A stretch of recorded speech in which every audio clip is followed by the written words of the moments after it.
I remember when I was young, I used to sit with my dad every once in a while when he listened to a shortwave radio. That thing picked up stations from all around the world. And every once in a while, something unusually interesting would be reported. Sometimes you'd even hear it twice. And we'd sit and we'd wait and wait for an expanded update. But usually, we would never ever hear it again.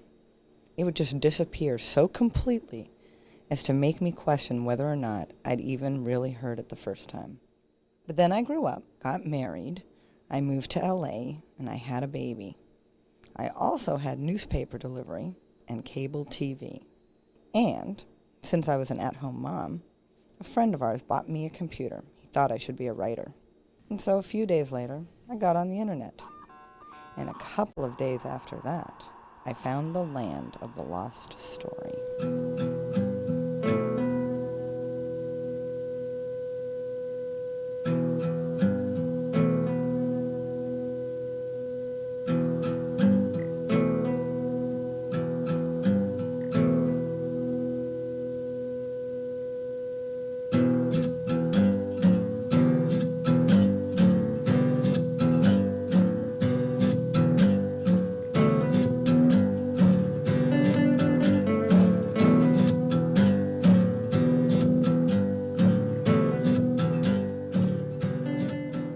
I also found the other side, the reverse angle, the rumors and innuendo.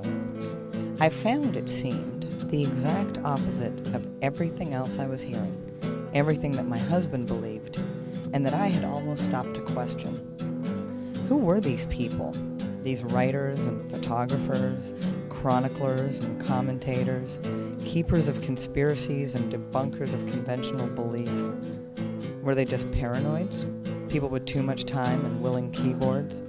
Were they really destructive liars, faceless members of some vast right-wing conspiracy? That's what my husband believed. And that's what I'd been told to believe. But hey, when the year is 1999 and you have a child to raise and you value the truth, well, sometimes some things are actually worth investigating.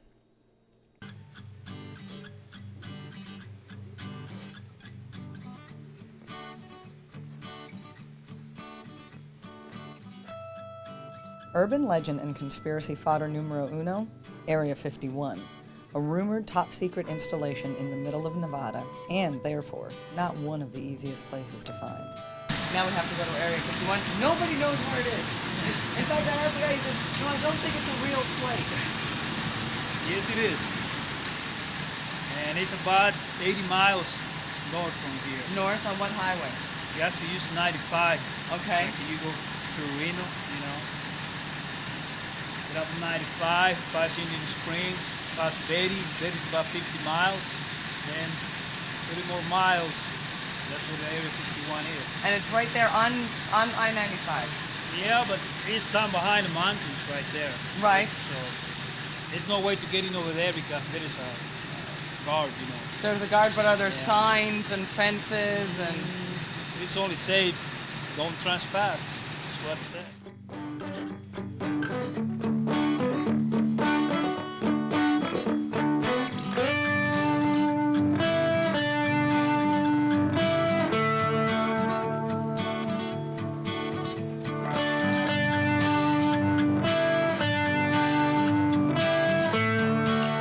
Describe a curiosity about the base. Well, I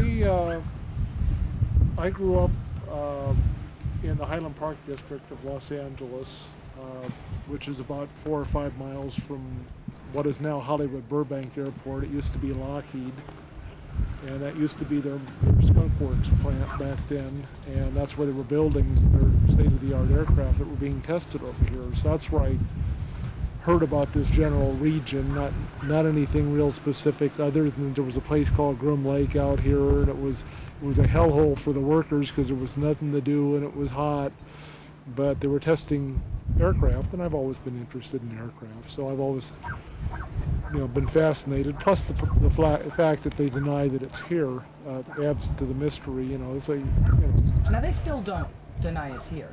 They still officially deny that it's here. A little over 2 years ago, they went to the trouble of planning a story that although it's never officially been here, It's been closed down and moved from here now. In the June 1997 issue by Jim Wilson, the science editor of Popular Mechanics. He came out here in January of that year late. I spoke with him here at the end. And, he said that I have a source at the Pentagon that's told me that everything has been moved. And I informed him that that was incorrect because I'd been keeping track of activities. And he told me where he was going to go, and I said, well, if you want to go out there, go ahead. That has really nothing to do with Area 51. It's a bombing range boundary. It's about 8 miles from where you want to be. But I don't want to discourage you, go ahead. But take this little side trip, and I gave him specific times and things that he'd see. And I assumed that he'd do that. He actually used a couple of my photos in his article, which we'd agreed to before he left, but then he contacted me later. And then he sends me an advance copy of the magazine along with the check and my photos back. And he'd ignored everything I told him. He hadn't checked it out. He wrote it like, there's no guards around, none of this is there, it's all been moved. And if he'd have been standing in the middle of the road at about 3:40 by the boundary, he would have been run over by the worker bus. You don't get to be a science editor without checking out things that you're told, especially when somebody makes it that simple for Right. you. But I was told that he'd published something that he might have gotten into trouble with over national security on another matter, and basically they held that over his head, threatened prosecution, Right. and said, we want you to run this story. And so they gave him the story they wanted it, and he did it under his byline. As the story goes, the U.S. government came into possession of an advanced technology in the desert outside of Roswell in 1947. Certainly at that time, we're a year and a half out of World War II. We're within a few miles of where the nuclear bomb was developed. Certainly there would be a national security issue because they wouldn't know how to treat this, and they treat it as a potential enemy initially, and then there'd be a good reason for secrecy. We don't know what happened, but we know something happened. The thing that all of us around here are convinced of is that something happened in 47 they've been lying about since, military cover-up. One day they announced it, the next day they said it was weather balloons, and all that sort of thing. So what I'm saying is, you probably haven't had that much experience with the government, but they'll lie to anybody, anytime in the folly of national security. See, oh, it's national security, bang, bang, we don't want you to see. And it means just that to them. Over 50 years has transpired now, and we're not much closer. And for a while there was a legitimate need to keep things secret, and then I think they're doing everybody a disservice, and maybe doing themselves a disservice by keeping everything secret to this day. This much time has passed. If these things presented some hostile front to us, I don't imagine we'd be here having this conversation after all that time.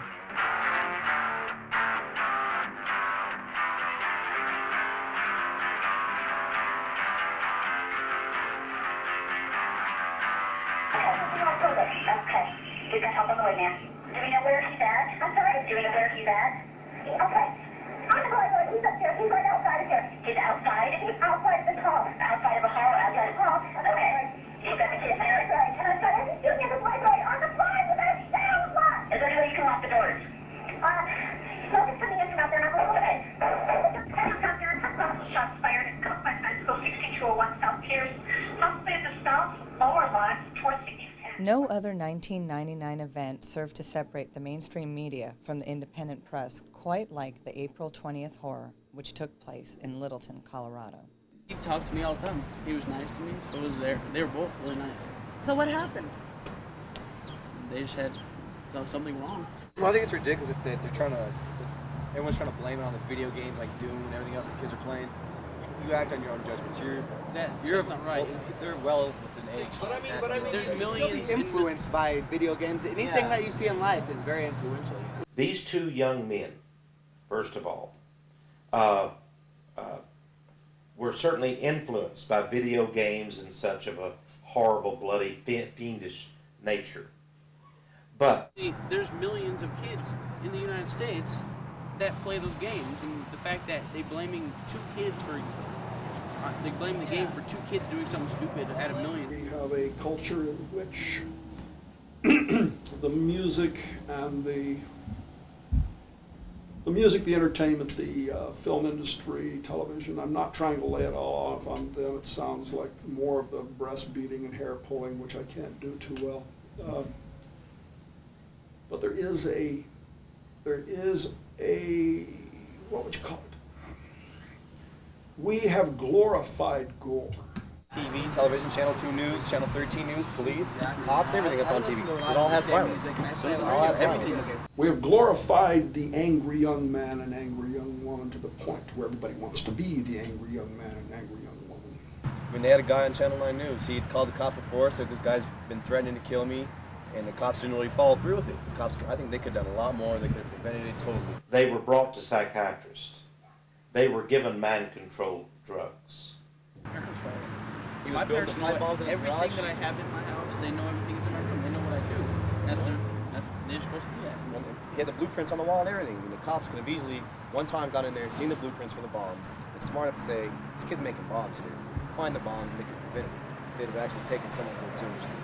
Now, I think it's not outrageous to ask, how could these two young men have planted 32 bombs in that school all by themselves? Everyone believes that they totally acted alone. No, It was just the two not of at all. them. Not at all. Not at all, because I mean, there was a lot of stuff that was said. How are they going to carry those many propane Thank bombs God. into the school? How are they going to do all that? I mean, You have to have more than two people to plan all this stuff and to get all the weapons and stuff they had. Well, they And didn't they steal backpacks and plant bombs in other students' backpacks and they go to pick them up or go running? Their backpack would explode. Why is it that a teacher was allowed over hours to bleed to death with the exact knowledge they had the authorities on the phone? They said, come save him. He's here in this room. He's bleeding to death. Is that not what police are paid to do? I was in the Air Force for 20 years, over 20 years.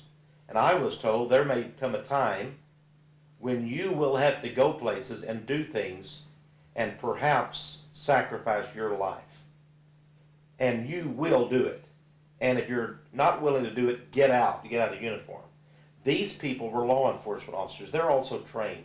They're trained with SWAT teams. What have we spent millions of dollars for our law enforcement to do? Go in and protect the innocent, the vulnerable. They should have gone in the building. They were held off by the federal authorities for hours on end, unable to go in there, knowing these two men. Actually, they didn't know how many they claimed. How many men are in there with guns, killing hundreds of school kids and teachers? They didn't know, but they said, we'll just stay out here where it's safe and let all of the murders and the horrible things transpire inside the school. And then after hours are spent, maybe they run out of shells out of killing, massacring hundreds, then we'll go in.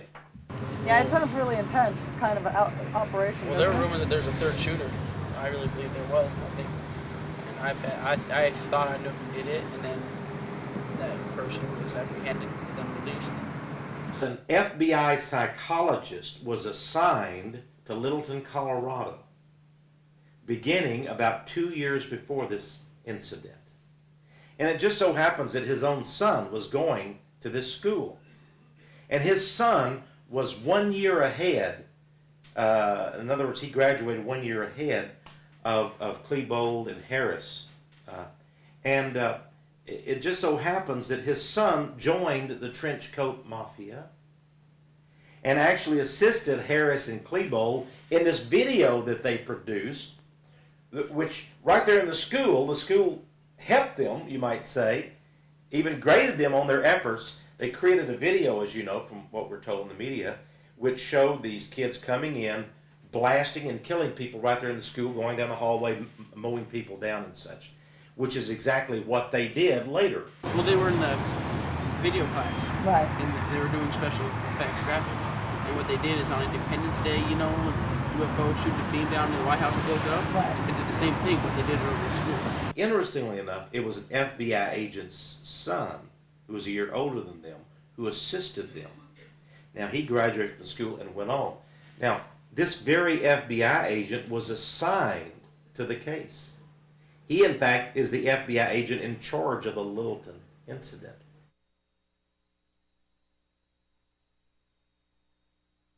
I had no idea who would do this before. Obviously, you can't tell who would do it. I know a lot of people. I didn't count one person that I thought would do it. Right. And it ended up being someone I knew that I thought would do it. You can't tell. Anyone here in your group see the shooter? I did. We did. We heard big gunshots, and I said it was gunshots, and Heather was like, no, it wasn't, and then she got up, and then I got up, and we walked over there, we saw two guys with guns, and we saw a really tall guy in a black trench coat, and then we saw two girls on the ground. She was on the ground, she had blood all over her, and then another girl tried to help her, and then after that, we just went.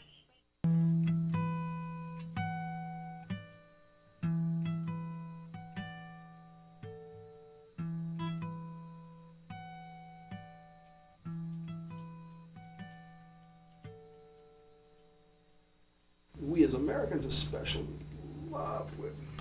we love a good conspiracy theory. We just love it. If we can't find one, we'll create one.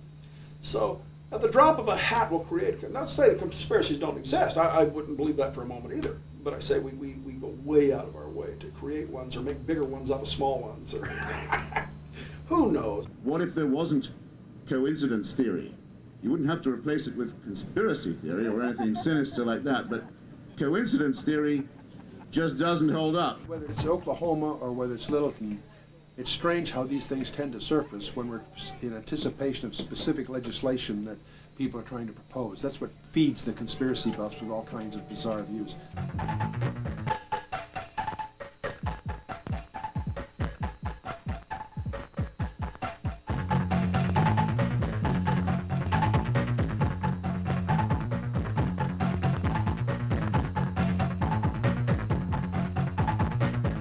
Now, a lot of people say that the National Guard has replaced what was the militia. That's not exactly true. There is still a state militia. They're a fairly well organized organization. We don't have any specific ties to them.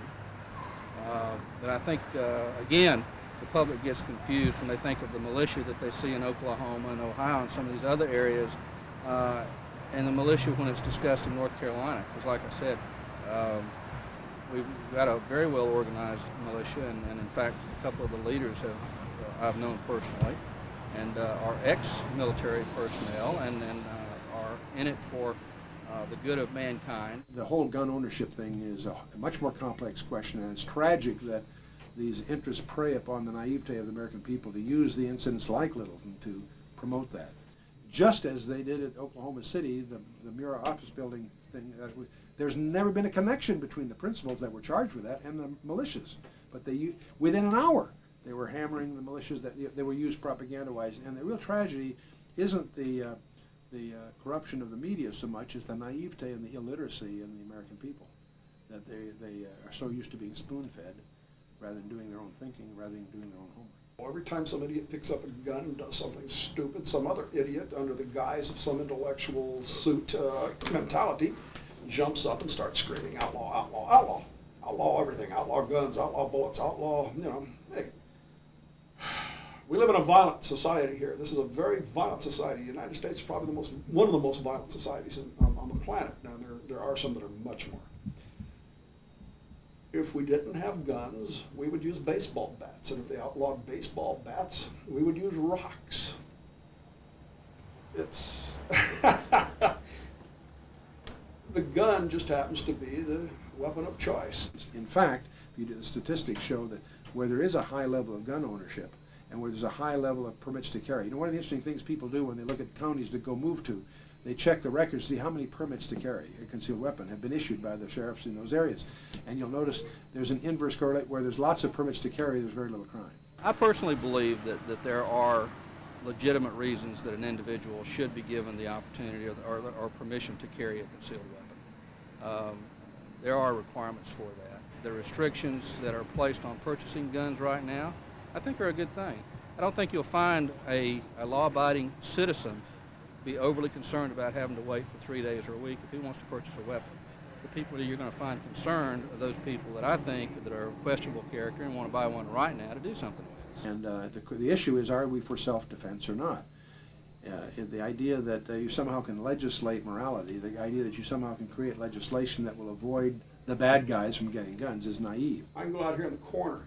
I can go out here on the street within 15 minutes, buy half a dozen guns. Cheaper than I can at a gun shop without any questions asked.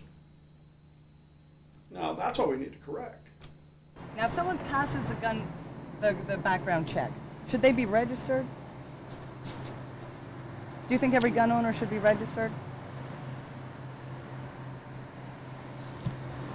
Registered with whom? With the government, with the federal with government?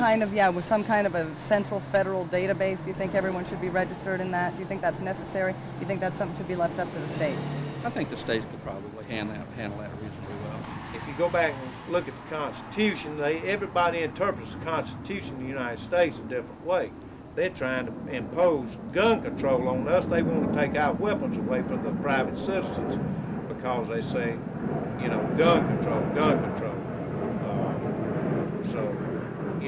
And they tell us that the Constitution of the United States says that we were never promised having weapons in our home, only for hunting and whatever. The gun control thing, to me, doesn't seem that controversial. In my mind, it's part of a broader tide of power grabs, trying to increase the control of the elite. I was a cop for 11 years. Old-time cops all say, what are you, crazy? You should have a gun. Young cops that are trained differently and taught differently and came up under this different coddle system. Oh no, only the police should have a gun. By the way, if you call us in a large city, we can get there within 2 hours. Duh! I don't know what these people in this country, these people, they want the government to take care of them.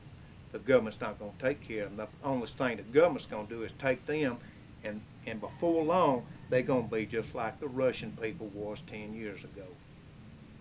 If you don't do this, we send you over there. We take your kids and do this and do that. I mean, it's a coming thing. You know, anybody can look at it and see it. There's new equipment coming in.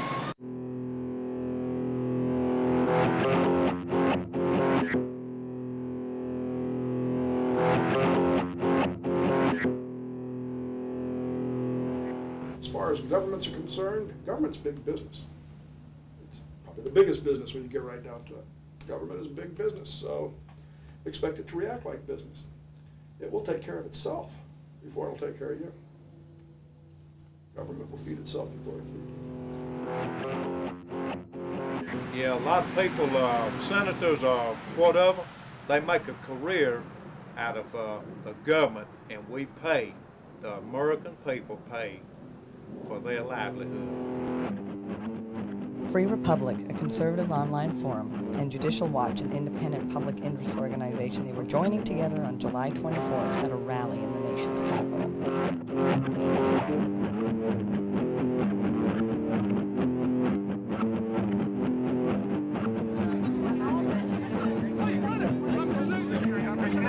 Massacre when they ran over the Chinese people with tanks.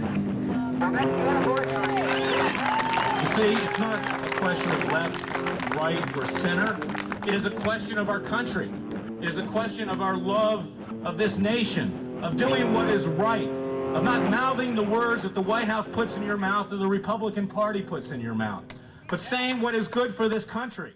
What seems to be in shortest supply is a number of people willing to concentrate on just one thing, which is in some ways the only thing that we need in the way of leadership in this country today, and it's the one thing that it's hardest to get. People who are willing, regardless of the cost and consequences, simply to concentrate upon seeking and finding and telling the truth to the American people. And now we have an administration that is proud to say it substitutes deniability for accountability and considers that to be clever, and has replaced the word truthfulness with the word credible, where credible now is the chance you have of getting away with a reiterated, planned and configured damn lie. We have politicians who are more interested in manipulation than they are in service, who have as their main goal making sure they get and keep their positions of power.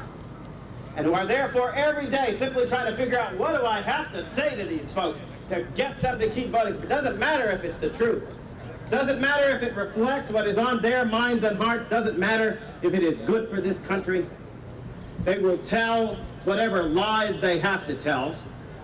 They might occasionally even tell the truth if it'll serve their purposes. But probably not. Because after all, if you tell the truth, it binds you thereafter. If you tell a lie, you can always tell another one the day after. But what are the consequences of this era of lies? Points are awarded and credit is given by my profession to its undying shame every day to those who pass that test of credibility. How plausible are they when they lie? How electable does it make them? And then adding, how much money have they got? And have degraded us below the level of a banana republic by making the lie and the war chest the only test for a public official in these United States. It's understood by most people who are prominent celebrities that the media is you can't trust them, and it's managed. The amazing thing to me is as you switch channels at night, say the 4 or 5 major networks, you get the same 5 or 6 stories from the same viewpoint on all the channels. You used to think, gee, it'd be competitive, that each one would try to scoop the other, but that's naive. That they're the news in this country is very well managed. I had opportunity years ago to have lunch with Otto von Habsburg, whose father ruled Europe until the end of the Austrian-Hungarian Empire, and he's a member of the European Parliament. But at that luncheon that we were at, a group of us were meeting with him, he made 2 remarks to us that were very provocative at the time to me. He made one remark, echoed in my ear. He says, "The ignorance in America is overwhelming." Now, I knew what he meant about that one because I was always startled when I went to my London office in those days. I was amazed at how the local staff knew all about the elections in California, more than I did. They really follow current events. It seems as if the #1 hobby in Europe is current events worldwide, not just in Europe. And it used to embarrass me because I myself wasn't that well informed about some of our local issues. So I knew what he meant, that Americans, all they care about is what were the ball scores last week and not what's really going on in the world. But the second remark he made, I didn't understand at the time. That's why it echoes in my ears. He says the concentration of power in America is frightening. When he made that remark at the time, I didn't understand it. And since then, I think I understand what he means. There was, about 15 years ago, there were 2,200 independent newspapers in the United States. And today, all but 5% are owned by just a small number of families. The concentration of power in the media is really terrifying. And coupled with that, especially with television, coupled with that, the media takes pride in its ability to form opinion rather than to inform the electorate. I believe that the root of that indifference is the same as the root of that passivity, that lack of activism in the reclaiming of our rights, which leaves us now in a position to be despoiled of them.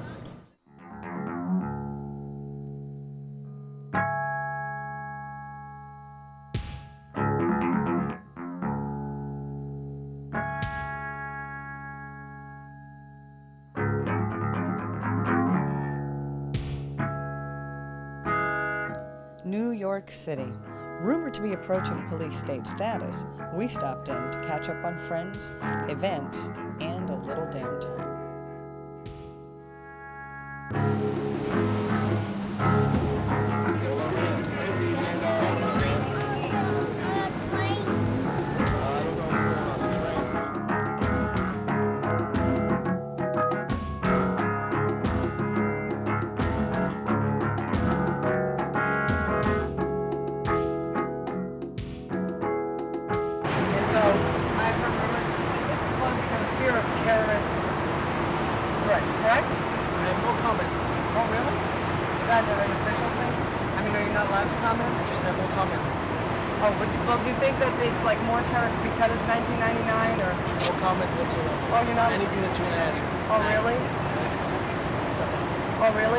Okay, well, thank you very much then.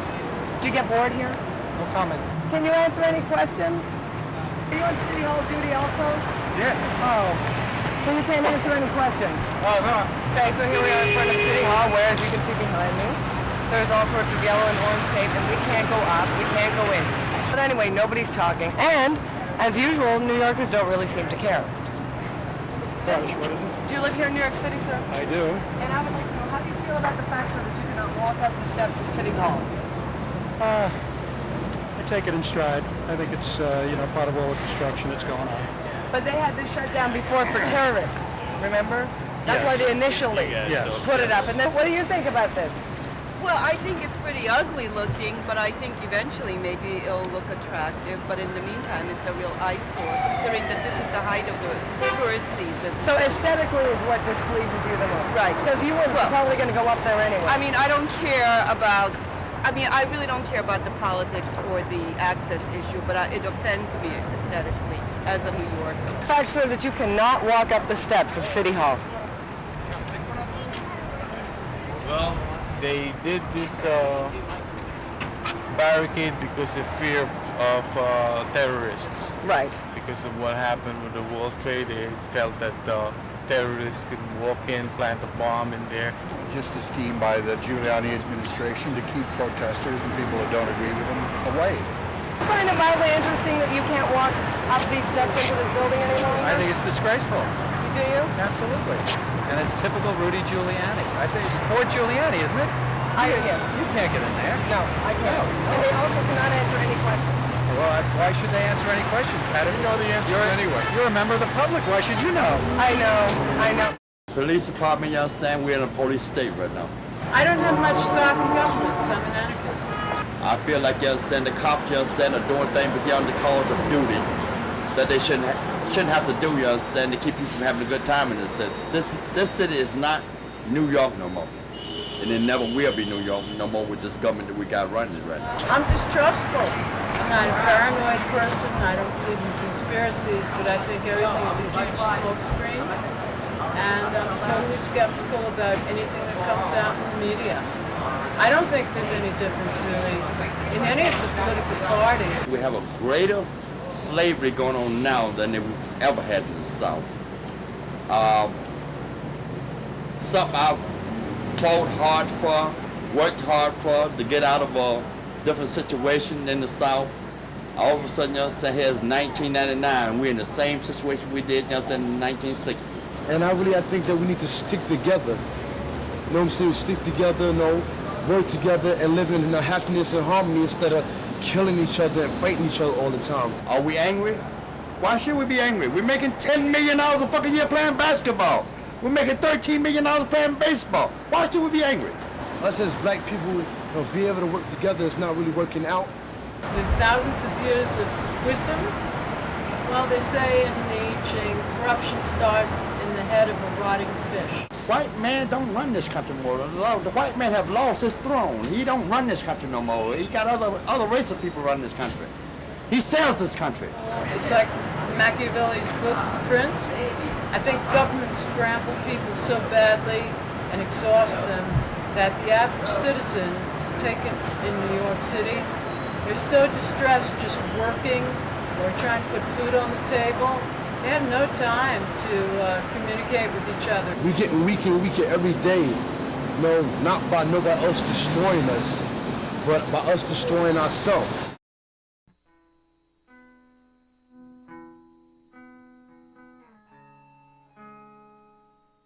In 1999, the unthinkable happened.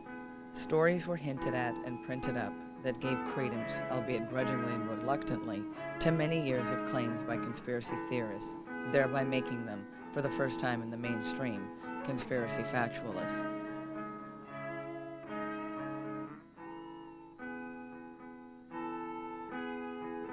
We didn't know how much would eventually come out this year.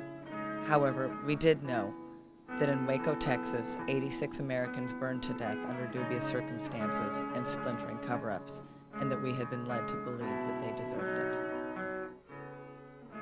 These are David Koреш's underground rooms. He was telling the people a year in advance the government would come and kill him, and he was building underground as fast as he could. There's remaining foundation in this area. At the front of the remaining foundation is an underground room that was under the building itself. It took us 4 years to find the escape tunnels coming out of that room because there was a deliberate effort to conceal them, I think. The doorways to the tunnels were cemented shut and the room was lined with plywood like there weren't any doorways. Yeah, the 75 men around our building and they're shooting at us at Mount Carmel. Mount Carmel? Yeah, tell them they're children and women.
son has become a 1999 story, so I just want to ask what you think if the truth will actually come out now about Waco.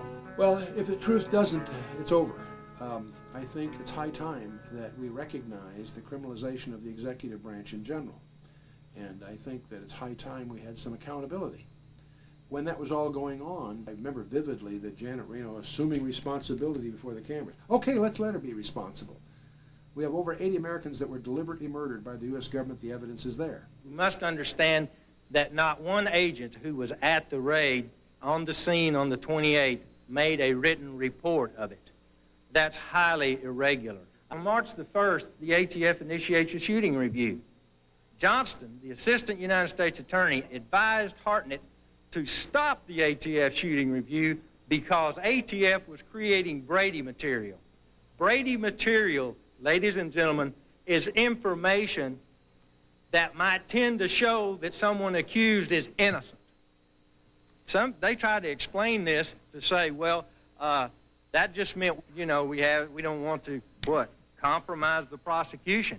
You don't want to compromise the prosecution by revealing evidence that might tend to show that somebody is not guilty of the charges? Well, that's not where we are in this country, I hope. There's never been accountability at Waco, and not only was it a bungled thing by the BATF, the cover-ups, that to me is as scary a crime as the event itself. What could be called an infantry tank maneuver. We notice the tank, this is the tank smashing into the building. And we'll also see gunfire, multiple gunfire, on the outside of the tank to the rear of the tank. Right now we're seeing a close-up view of exactly the same thing. The important thing to notice is the gunfire, multiple rounds being fired from at least 2 different positions. And it's about 10 bursts in approximately 2 to 3 seconds.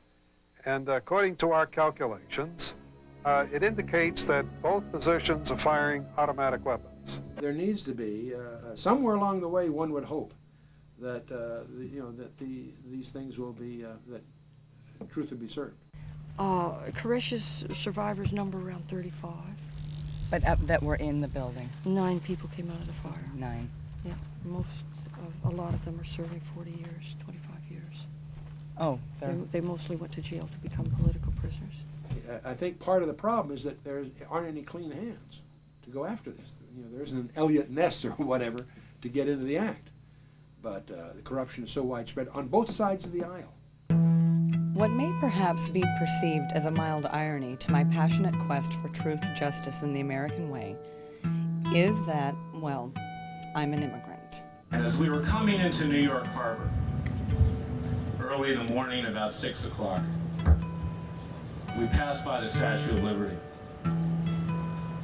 And as importantly, we passed by Ellis Island. And I thought to myself, and I choked up, that I was going to be here today speaking to you. Because we are all the descendants of immigrants from Europe and the rest of the world. And I thought of my grandparents who passed through Ellis Island back in the early part of the 20th century and what they expected of this country. People who fled the communist regime in Russia, tyranny in Poland, Lithuania, Latvia. All right, obviously, being Canadian, I didn't come here escaping persecution. Partly because I'm an immigrant to these shores, as perhaps some of you can tell, I'm not native, that I have a sense of a desecration. Sometimes immigrants are more reverent about the old country than those who were lucky enough to be born here and to take a constitution and a Bill of Rights as their birthright, which I was not. To me, truth by its definition is narrow. Is it really out there? Is it knowable to the common man? And in the end, is it worth whatever the accompanying costs to seek it out?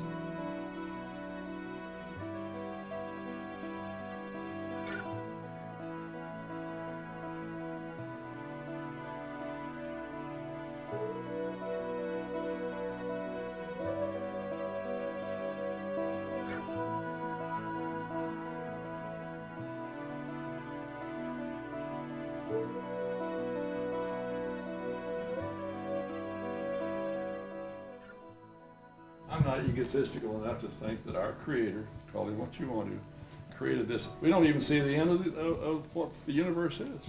I'm trying to stay with the nuts and bolts end of it. I don't want to get into meaning or origin. It would seem to me unreasonable to believe that we're alone here in this vast, so vast it's incomparable to the human mind, this vast universe. There's too many billions of suns out there that have planets going around them that could be comparable to ours to not say some sort of intelligent life exists. Two of us here had reasons to believe that attended the last international conference on the origin of life. And the thing we noticed was just the atmosphere of pessimism amongst the non-theists, that there is no way to explain the origin of life. We now know it happened rapidly on planet Earth, that it happens rapidly with oxygen present, then there's no possibility of a natural explanation. You're forced to concede that it must be supernatural. So the fact that even secular researchers are recognizing that this can't be done, in fact some have speculated, we know it's impossible on Earth, it must have happened somewhere in outer space and came to planet Earth by some transport mechanism. There's a lot of theories now that, yeah, the aliens came here 5,000 years ago and started all this. The problem with that is we know the panspermia theory only works over interplanetary distances. You cannot take life material from a star and get it to Earth in any form that would be recognizable beyond carbon dioxide or hydrogen cyanide. It's just not going to happen. The radiation that's necessary to move that stuff is so intense it'll break it down.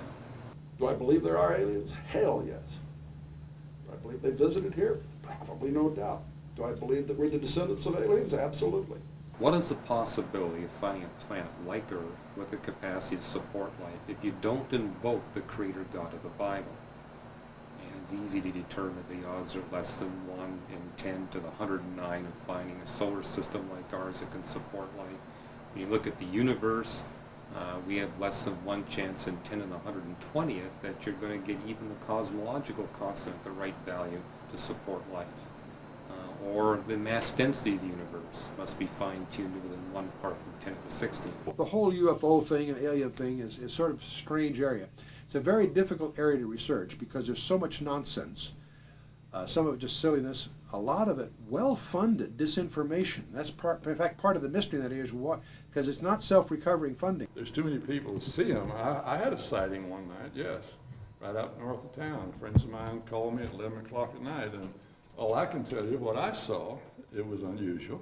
But the one thing you do know about it is that I think it's 13 of our astronauts confirmed the reality of UFOs, etc. So the point is, it's not the myth or fiction that some people presume. As you get in, as you discover there is a reality to them. It was a thing like this right up in that north sky, and it was, your naked eye, you could see it. And with binoculars, you could get it more details. Because they do show up in multiple radars simultaneously. On the one hand, so they're real, they're tangible. The radar sets don't have hallucinations. On the other hand, they violate physical laws. So a deputy sheriff and I stood there with our elbows on the top of the car looking at that thing, and we talked back and forth what it was doing. While we were there, another one the same size came up and hung up there beside it like this. And then it was there all 15 or 20 minutes, and then it moved off slowly to the northeast. This one didn't move. We spotted it with stars. It didn't move. They appear to be massless in many respects. And so that's why most scientists that have gotten serious about this have come to the conclusion they're hyperdimensional somehow. It wasn't a balloon, or it moved. It wasn't an airplane, it couldn't have stood still. And the term that they use is demonic. So what was it? But it's interesting that Dr. John Mack, who's was the head of psychiatry for Harvard, and shocked, he personally has dealt with these abduction stories. I think 76 cases personally and so forth, and he co-chaired the conference at MIT on the whole abduction thing.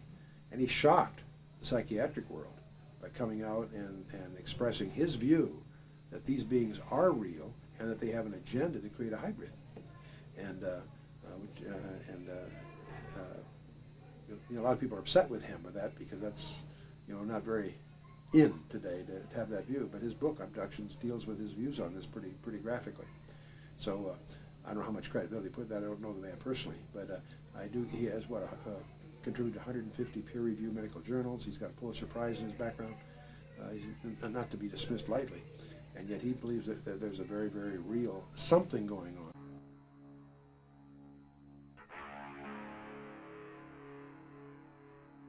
What do you think about aliens? I don't think there are any. At one time, I thought that there were, simply based upon documents that I'd seen while I was attached to the intelligence briefing team, the commander-in-chief of the Pacific Fleet. At that time, and even for many years afterwards, I did not believe that the government would use me in that way. I had devoted my whole life to government service. I had been in the Air Force, I was in the Navy, I was a river patrol boat captain in Vietnam, I had proved myself, I had combat ribbons with the V for Valor. There was no doubt of my loyalty to my country. And maybe that's why it was so easy to use me, because I wouldn't doubt that what I saw was real.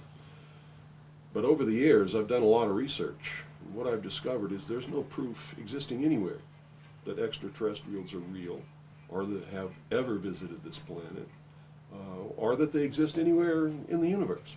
There is not one shred of evidence anywhere. There is lots of evidence, tons of it in fact, that there are a group of people collectively known as the Illuminati who want us to believe in some extraterrestrial threat from space so that they can cause a world government, bringing together of all the people to resist that external threat. And the first time that I saw any reference to that, I was reading some papers from the Carnegie Endowment Fund, and there was a record of a speech. It was a dinner for Viscount Ishii of the Japanese delegation, the Japanese imperial delegation, in 1917. And John Dewey was one of the speakers. And the first sentence out of his mouth, as I was reading this, I almost fell out of my chair, because this was in 1917, and he said the best way to cause all the people of the world to come together in one world government and end war forever would be if we were attacked by some other species from some other planet. And boy, that just clicked with me, and I knew that that this is just another scam. This is the age of deception. There's no doubt about it. And then 8 times during Reagan's administration, he inserted almost the exact same phrase into 8 of his speeches. And it's a scam. That's what I can tell you. What they call UFOs, these craft that fly around the sky, are real. But they're not piloted by some little green guy from some other planet. They're owned and operated by the United States of America for one, the Soviet Union for another, probably Great Britain, Canada. I think the first really operable ones were probably manufactured in Western Canada, in the wilderness, in a place especially built to create those machines, like we created the Manhattan Project, and the same kind of secrecy surrounded it. So the technology is real. It's been kept secret, and it's been used to promote this concept that there's an alien threat to this earth. The cattle mutilations I've discovered in my research are nothing more than what's left after the government does its secret tests on the low-level radiation leakage from its atomic weapons assembly plants and atomic power plants. It's a low-level radiation monitoring project. And if you look at what's missing in the cattle, you'll see that it's just as clear as day. They take the lips, they take the tongue, they take a 6-inch patch of skin, they core out the rectum, the colon area, where those kinds of things would collect. They pass through the digestive system. On female cows, they take the udder to check for low-level radiation in the milk. This is being passed to the calves, and these are all grazing animals that graze on the grass where the radiation falls when it falls from the air, and it's just an incredible deception. And I'm just amazed that people have fallen for it in the manner that they have, in the absence of any proof whatsoever. I mean, they cite hearsay as proof. Well, what about all of the alien abductions? They're not abductions. They're the results of a tremendously successful and very sophisticated mind control operation, all of which has been in development Well, they started working on those kinds of things since before World War II. But they have perfected them. On my website, I have a patent of a machine that can read your brain waves, can recombine them in a computer and send them back to you and make you think things happened that never happened. I mean, you can't get a patent for something like that unless it really works. You have to prove it to the patent office. It works. A patent was issued. And this is just one of the things that snuck by them that hasn't, because when people invent things like this, they're sucked up by the government immediately, and then they're put behind the veil of national security and classified, and then nobody knows about them. But every once in a while, something sneaks by them. And when you do these searches in the patent office, and the trademark office, and in the copyright office, you come up with some real gems once in a while, and that was one. Also, the congressional investigations into the intelligence community has revealed the existence of these programs. I mean, there's no secret about it. It's documented. Project Artichoke, Project MK Ultra, MK Naomi. You know, I could go on and on and on all day long. And you know, if you had the time in your movie, we could lay out all the documentation, which is official government documentation, and prove beyond any shadow of a doubt that it's true. But that's what it is. It's not extraterrestrials coming down. The human body cannot pass through walls or roofs, or through windows that are closed. You know, this is all the product of the imagination and people's willingness to believe something because they want it to be true. I don't know why they would want it to be true. You see, because if it were true, these are not friendly aliens. They're doing some terrible things to people. If I were to kidnap somebody, pass them up through the roof, and take them somewhere, and perform operations on them, and take samples of semen and ova from their, you know, reproductive organs, and plant thoughts in their mind, and all this kind of stuff, and then bring them back, guess where I'd be right now? Be in prison. That's kidnapping. It's criminal. It's a terrible thing. So there's a morbid sense about all this too, as if people want to be hurt for some reason. I don't understand that, but that certainly is something that somebody needs to look at. Why do people feel that this needs to be real? What in them says, I want to be abducted and abused and kidnapped and raped and all of this stuff against my will? Because they seem to take some kind of satisfaction that this is happening. And nobody's talking about the fact that this is a terrible thing to happen. If I were to do that to you, you wouldn't be too happy, would you? But somehow it's okay if an alien does it? I don't think so. It's all bullshit. It's a lie. And it's... So where do you feel the hope for America lies? Oh, this is William Cooper, a man who received mainstream attention in 1994 when Rush Limbaugh read an alleged White House memo on the air calling him the most dangerous radio host in America. Maybe that's because his conspiracy classic is the underground bestseller, or perhaps it's because of the increasing popularity of his shortwave radio broadcast, which is also available on the internet. Good evening. You're listening to the Hour of the Time. I'm still William Cooper. This was not an easy interview to net. He was the first person I asked, and after 8,000 miles and 6.5 weeks on the road, just about the last to agree. I guess he wanted to make sure I was serious. Nevertheless, I had to come alone, and I was required to follow clear rules of conduct. Well, at this point, I've done so much research on this.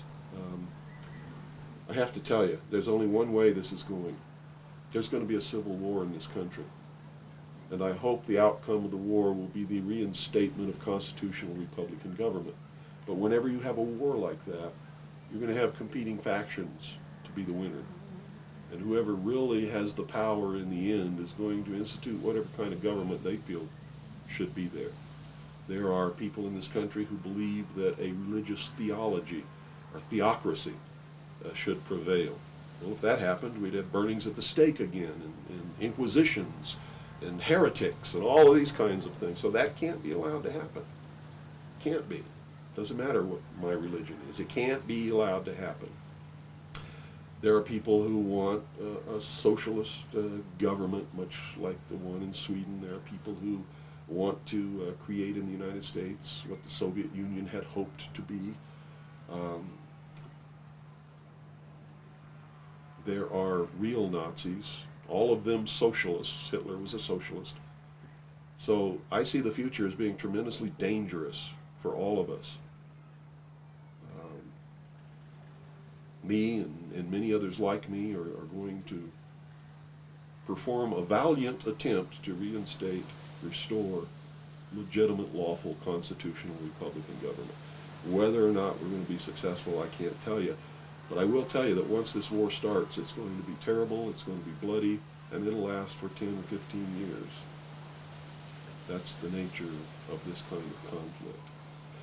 If you look around at all these mountains around here, there's enough guns, ammunition, supplies, clothing, and food buried in these mountains to support an army for 15 years. And I don't think the American people realize that they're on the brink of a civil war. You see, there are many of us who took an oath when we went in the armed forces, and we meant it. We volunteered. We weren't drafted. We care about this country. And the oath was to protect and defend the Constitution against all enemies, foreign and domestic. And we will fulfill that oath, even if it means we die in the process of doing it. It's that simple.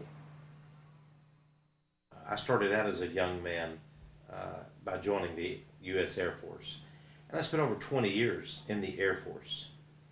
Of course, I believe that is a great service. I've joined the Marine Corps. In 1962, I volunteered for the Marine Corps. I wanted to serve the United States, to be patriotic. They ask you if you belong to any organization, such as the Ku Klux Klan or anything like that, anything, the Mafia, if anything foreign to your, or if you're a communist, if it's foreign to your country, and you either answer yes or no.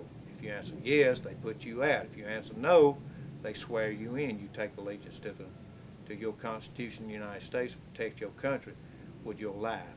Let me tell you this, all of you, all across the nation and around the world, patriots are everywhere. By patriots, I mean men and women who deserve freedom. We're ready and willing to die for freedom should they ever be called upon to have to do that.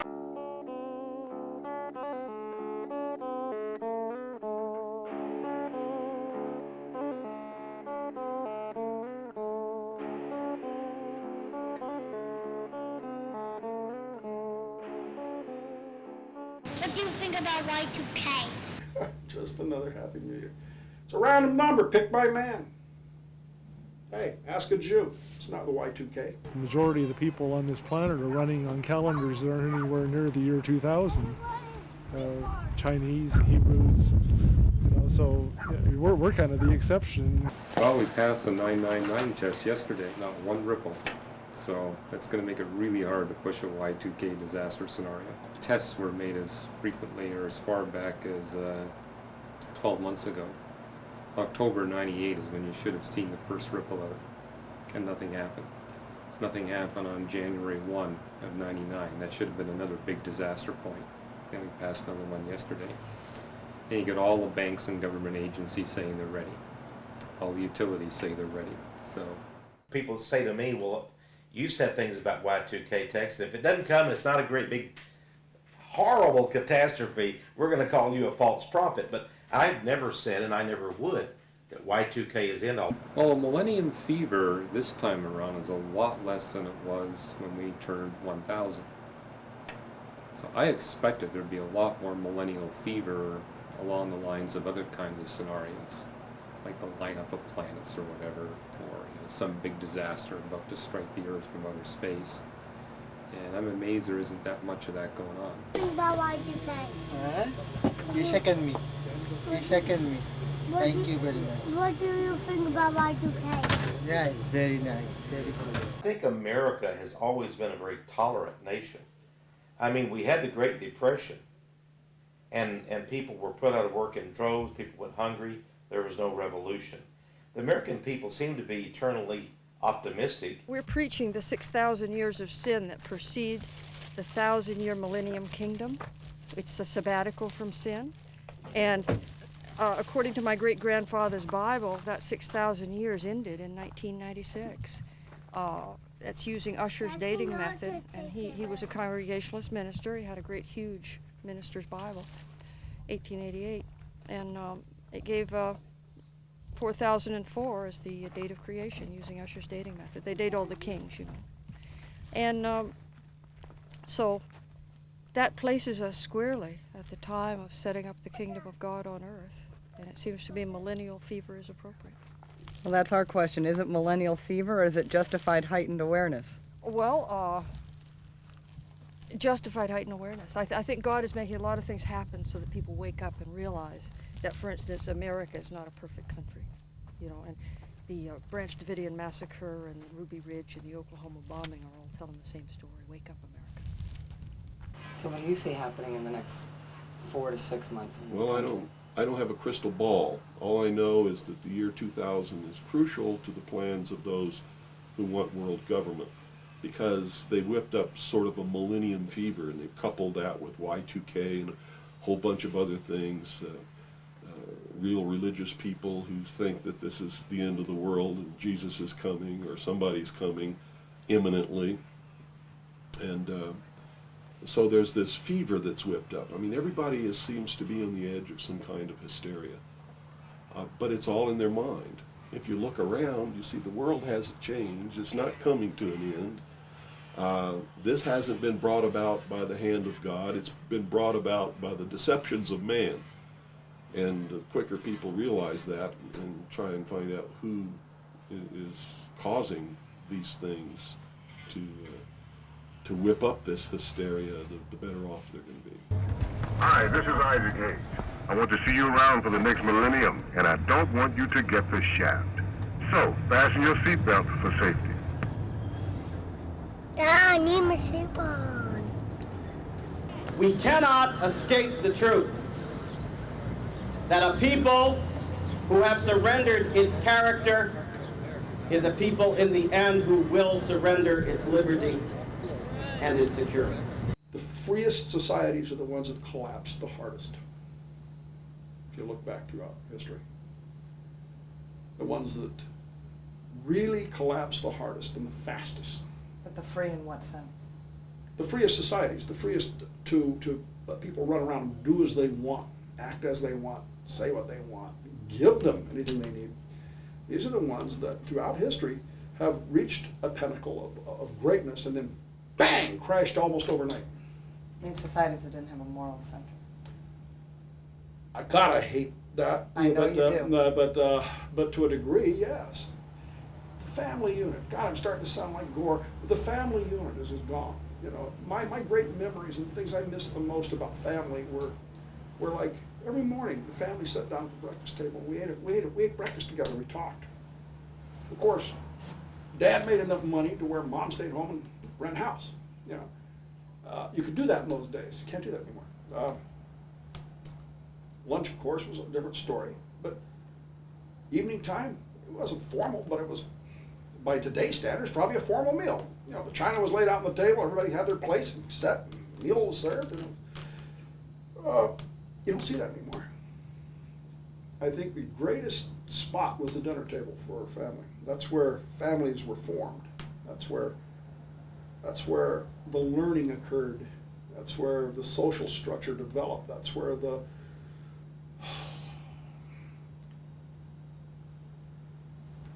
moral parameters were established. In my family, that didn't mean it was rigid. We were always encouraged to find our own, because my father was the first to tell you that the morals of what somebody else decided was right for you. And only you can answer the truth for it. However, the idea was there. We don't have that. You know, real fractured, loose concepts of family. Everybody on their own. everybody doing their own thing. Where do you learn? How do you learn values? By whatever schmuck on the street takes you under their wing for whatever purpose, you know. Mothers, be careful, teach your kids, because they come to me, I'll take advantage of them. I have no doubt that I will take advantage anytime I can. Because they make it so fucking easy. That's why. If you don't teach your kids at home, somebody in the streets will teach you.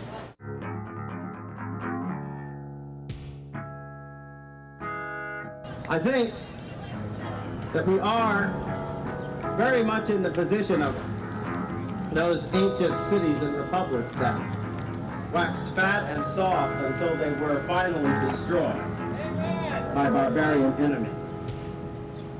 We will not sustain our liberty if we do not sustain the character that makes us free. I can remember when I was in school, and almost every 4th of July we had to write a little essay, what it means to be an American. And it was a boring thing, it was predictable, we had to go through that silly exercise, go through it because it seemed so obvious. I don't think there's probably one person in 20 that I know that could tell me in writing what it does mean to be an American. What's unique about it being American? It's not a democracy, we're not the first or the last. What makes us unique to be an American? There's a whole issue there of the values, you know, and you go right back to the Declaration of Independence, the rest, you know, our creator, inalienable rights, the whole basis, the whole concept of government was unique. We hold these truths to be self-evident, they said, that all men are created equal, that they are endowed by their creator with certain unalienable rights. When the Constitutional Convention adjourned, as old Mr. Benjamin Franklin was leaving that meeting house in Philadelphia, and they were coming out, some woman apparently, I gather, I used to know her name, it was a Scottish name. I don't have it in my head just at the moment. Asked Ben Franklin, what kind of government have you given us? And he said, well, madam, a republic. If you can keep it. We don't have a government like other people that just evolved through history. We have a government that was designed prayerfully by geniuses. I've seen the best and worst that they've all got to offer. And this is the finest government and operating system for a government I've ever seen anywhere in the world. No one else can come even close to it. And it has stood well for a better part of 2 centuries.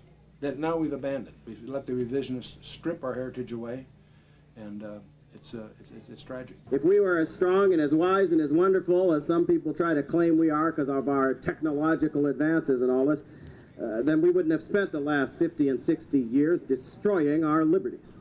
We would have been wiser and we would have been stronger than that. What had happened at Columbine made everyone start thinking that we need to start straightening up our world, or else this is what we're going to wind up being. It's just a crooked world like that. What do you think about Y2K?